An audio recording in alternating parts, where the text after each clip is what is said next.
હરસિદ્ધિ માતાજીના મંદિરનો વિવાદ, નવી કમિટી સામે યુવરાજનો વિરોધ, મંદિરની નવી દેવસ્થાન કમિટીને લઈને વિવાદ, નવી કમિટીમાં રાજકીય પક્ષોના લોકોને સ્થાન અપાતા વિરોધ, યુવરાજ માનવેન્દ્રસિંહે નોંધાવ્યો છે વિરોધ, કમિટીની નિમણૂક સામે કલેક્ટરને રજૂઆત કરી, રાજવી પરિવાર સાથે પરામર્શ કર્યા વગર કમિટીની રચના કરાઈ હોવાનો આક્ષેપ છે. રાજવી પરિવાર તરફથી અન્ય નામો પણ અપાયા હતા, માત્ર પોતાનું નામ રાખવામાં આવ્યું હોવાનો દાવો છે. મંદિર જેવી ધાર્મિક બાબતોમાં રાજકીય લોકોનો સમાવેશ ન થવો જોઈએ તેવું યુવરાજે કહ્યું છે. રાજવી પરિવારના અન્ય વંશજોને કમિટીમાં સ્થાન ન મળતા અન્યાય થયો હોવાનો આક્ષેપ. છેલ્લા 25 વર્ષથી મંદિરના આર્થિક વ્યવહારોનું ઓડિટ ન થયું હોવાનું પણ સવાલ. નવી કમિટીની નિમણૂક અને આક્ષેપોને લઈને જિલ્લા તંત્ર શું કાર્યવાહી કરે છે તેના પર નજર. ટ્રસ્ટી મંડળ લેવામાં આવ્યું ત્યારે રાજવી પરિવારનું કોઈ પણ જાતનું સલાહ સૂચન નહીં કરવામાં આવ્યું. એના વગર ટ્રસ્ટી મંડળની નિમણૂક થઈ છે એ પણ અમે રજૂઆત કરવા આવ્યા છે કે હાલની જે મંડળ જે નિયુક્ત થઈ છે એ અત્યારે જ્યાં સુધી કે આ વાત અમે એનું ખુલાસો ના લાવીએ, જ્યાં સુધી કે અમને આનું કંઈક સોલ્યુશન ના લાવે ત્યાં સુધી એ મંડળને નહીં લેવામાં આવે અને અમે જે રજૂઆત શરૂઆતમાં કરી હતી એ ટ્રસ્ટી આમાં લેવામાં આવે એવી અમારી રજૂઆત છે. સુરતના માંડવીના ગોદાવાડી ગામમાં નિધિ પટેલની હત્યા અને લૂંટની ઘટનાથી ચકચાર મચી ગઈ છે. દીકરીના હત્યારાઓ ઝડપાય નહીં ત્યાં સુધી અંતિમ સંસ્કાર નહીં કરવાની પરિવારજનોએ મક્કમતા દર્શાવી છે. પ્રાથમિક માહિતી મુજબ ઘરમાં એકલી નિધિની હત્યા કરી આરોપીઓ અંદાજે 2.5 લાખ રૂપિયાના દાગીના, રોકડ અને મોબાઈલ લઈ ફરાર થઈ ગયા હતા. ઘટનાને પગલે ગામમાં ભયનો માહોલ છે, જ્યારે પોલીસની મોટી ટીમ આરોપીઓ સુધી પહોંચવા માટે તપાસમાં લાગી છે. પછી નિધિની મમ્મી પાસે ગયા બેટરી લઈને, ત્યારે પછી અહીંયા ખૂણામાં પૂરીને તો લાખી ગયેલા હતા.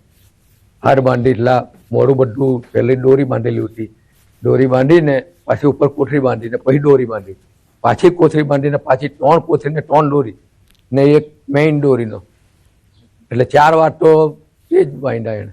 ગામમાં અત્યારે બહુ ભયનો માહોલ છે. છોકરાઓ રાતે તો ખરું પણ દિવસે પણ બહાર નીકળવા ભાગી બી છે. ને અમારી માંગ એવી છે કે વહેલી તકે પોલીસ આ જે કંઈ ઘટના બની છે એને ન્યાય આપવાની કોશિશ કરે.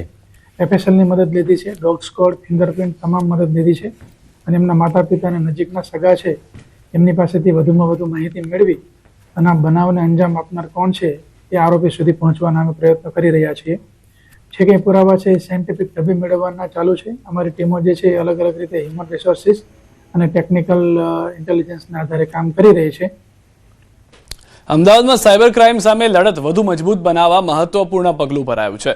સાયબલ અને ડ્રોના સાયબર સોલ્યુશન દ્વારા સાયબર કમાન્ડ સેન્ટર શરૂ કરવામાં આવ્યું છે. આ સેન્ટર રિયલ ટાઈમમાં સાયબર થ્રેટ્સનું મોનિટરિંગ અને ટ્રેકિંગ કરશે, તેમજ ડાર્ક વેબ પર સક્રિય થ્રેટ એક્ટર્સ પર નજર રાખશે. સરકારી વિભાગો, ડિફેન્સ અને કાયદો અમલીકરણ એજન્સીઓને સાયબર ઇન્ટેલિજન્સ દ્વારા સમયસર કાર્યવાહી કરવામાં મદદ મળશે. જોઈએ તો આપણે બોમ્બ થ્રેટ ઈમેલ આવ્યા છે આપણા ભારતમાં, પછી ટેરરિઝમ એટેક્સ જે થઈ રહ્યા છે, ડ્રગ ટ્રાફિકિંગ જે છે એ બધાને રોકી કેમ શકાય, એનું ઇન્વેસ્ટિગેશન કેવી રીતે કરી શકાય, એના માટે આ પાર્ટનરશિપ કરી છે. આ સોલ્યુશનથી અમે લોકો 80 બિલિયન ડાર્ક ફોરમ્સથી અમે ડેટા ક્રોલ કરીએ છીએ, જેનાથી ઓન ટાઈમ થ્રેટ ઇન્ટેલ આપણી સરકારને આપણે આપી શકાય અને જલ્દથી જલ્દ मेजर साइबर अटैक थवा पहला एनो डैमेज कंट्रोल થાય એના માટે આ પાર્ટનરશિપ કરવામાં આવી છે. हम दोनों का एक ही मकसद है कि हम इंटरप्राइज सेगमेंट हो या गवर्नमेंट सेक्टर्स हो या डिफेंस हो, उनको मॉनिटर करें, अटैक को रोके और अगर कुछ अटैक हो गए होंगे उनको एक्चुअली रेमिडिएट करें या बंद करें. અમદાવાદના ગ્રામ્ય એલસીબીએ 72 લાખથી વધુનો દારૂ પકડી પાડ્યો છે. ચાંગોદરમાં આવેલા મોરૈયા ગામની હદમાંથી ગોડાઉનમાંથી પકડી પાડ્યું દારૂનો જથ્થો. 4 આરોપીઓની ધરપકડ કરી આગળની કાર્યવાહી શરૂ કરી. અમદાવાદ સર્કિટ હાઉસ ખાતે નાયબ મુખ્યમંત્રી હર્ષ સંઘવીએ બેઠક કરી. કેન્દ્રીય ગૃહમંત્રી અમિત શાહની અમદાવાદ મુલાકાત પહેલા આ મહત્વની બેઠક છે. કોમનવેલ્થ 2030 અને ઓલિમ્પિકની તૈયારીઓની સમીક્ષા કરી. તો આજે કેન્દ્રીય ગૃહમંત્રી અમિત શાહ ઓલિમ્પિક અને કોમનવેલ્થ ગેમ્સની તૈયારીઓ અંગે સમીક્ષા કરવાના છે, તેમજ આગામી પોલીસ એન્ડ ફાયર ગેમ અંગે પણ માહિતી મેળવી. અમદાવાદના મણિનગર ખાતે આવેલા આરએસએસનું જે હેડક્વાર્ટર જે છે ત્યાં ગઈકાલથી બેઠક જે છે તેનો દોર યથાવત રીતે જોવા મળી રહ્યો છે. ગઈકાલે પણ 2 સેશનની અંદર બેઠકો મળી હતી. આજે પણ એ જ પ્રકારની બેઠક જે છે તે યોજાવાની છે. આરએસએસના કાર્યાલય ખાતે આ સમૂહ બેઠક જે છે તે યોજાવાની છે. મણિનગર અમદાવાદ ખાતે આવેલા હેડગેબાર ભવન ખાતે આ બેઠકોનો દોર જે છે તે યથાવત રીતે જોવા મળવાનો છે.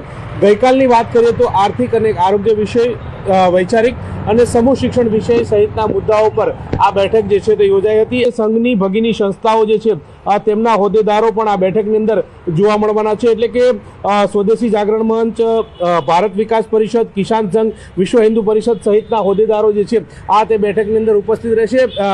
સાથે સાથે વાત એ છે કે આરએસએસ અને સરકાર સંગઠન સહિતના આ જે હોદ્દેદારો જે છે તે વિચાર જે છે આરએસએસ અને સંઘનો વિચાર જે છે તે ગ્રાઉન્ડ ઉપર કેવી રીતે લઈ જઈ શકાય તે અંતર્ગતનું મંથન જે છે તે આ બેઠકની અંદર યોજાતું હોય છે.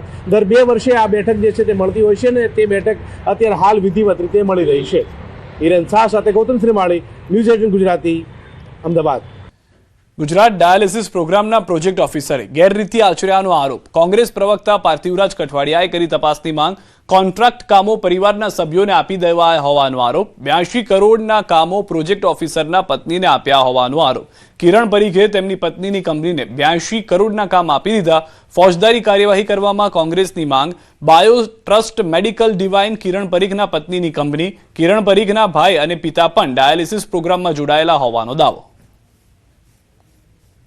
82 કરોડનો કોન્ટ્રાક્ટ, અલગ અલગ કામોના કોન્ટ્રાક્ટ પ્રોજેક્ટ ઓફિસર પોતાની પત્નીને આપી દે અને પુરાવામાં જીએસટીની માહિતી છે, જીએસટી નંબરની માહિતી છે, ઈમેલના પુરાવા છે ફાઇલોમાં, જેના આધારે કેગના અહેવાલમાં આ મુદ્દો મૂકવામાં આવ્યો છે.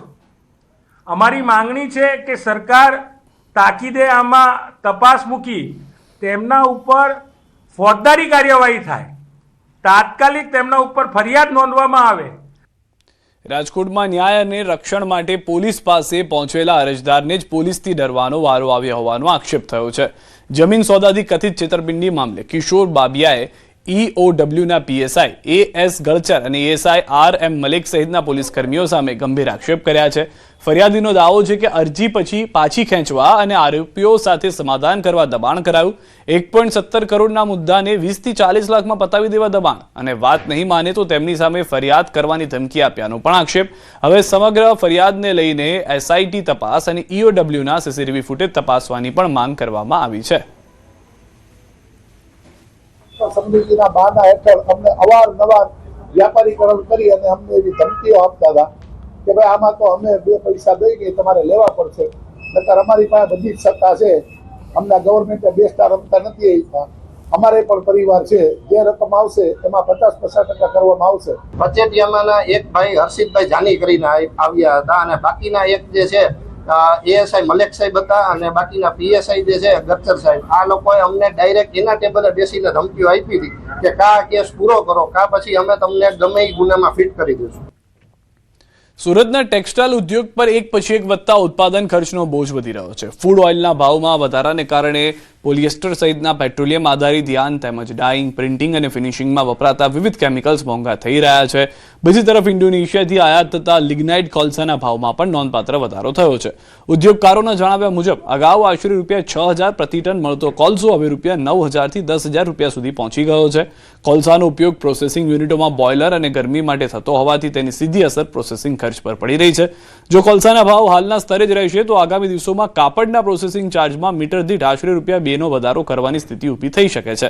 આ મુદ્દે ઉદ્યોગકારો કેન્દ્ર સરકાર સમક્ષ રજૂઆત કરી કોલસાના ભાવમાં રાહત આપવા માંગણી કરી રહ્યા છે. ગુજરાતનું આર્થિક પાટનગર સુરત અને સુરતનો ટેક્સટાઇલ ઉદ્યોગ દિવાળી આવતાની સાથે સંકટોમાં ઘેરાતું હોય છે. ક્રૂડ ઓઇલને લઈને યાનના ભાવ વધ્યા તો કેમિકલના ભાવ વધ્યા, ત્યારે હવે કાપડના પ્રોસેસિંગ યુનિટોમાં વપરાતો લિગ્નાઇટ કોલસાનો ભાવ